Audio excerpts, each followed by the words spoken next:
তৃতীয় শ্রেণী অধ্যায় ৯ নাম্বার ১০ নম্বরে কি বলছে? ১০ নম্বরে বলছে বিদ্যালয় থেকে স্বামীর বাড়ির দূরত্ব ৫/৭ কিলোমিটার, মিনার বাড়ির দূরত্ব ৩/৭ কিলোমিটার।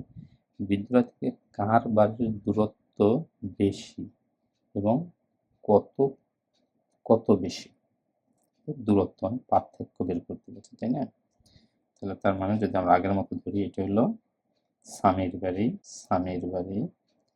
এটা হলো স্কুল, এটা হলো মিনা। স্বামীর বাড়ির দূরত্ব হলো ৭/৫ স্কুল, আর হলো ৩/৭। যেহেতু বিয়োগ করতে হবে সেহেতু কত ৭ এবং ৫ বিয়োগ ৩ সমান ৭/২ কিলোমিটার।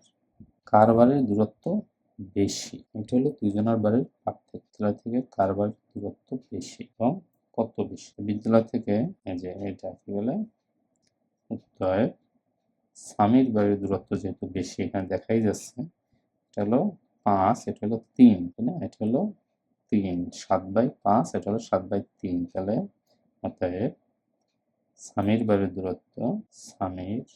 বাড়ির দূরত্ব বেশি এবং ২/৭ কিলোমিটার বেশি। ঠিক আছে?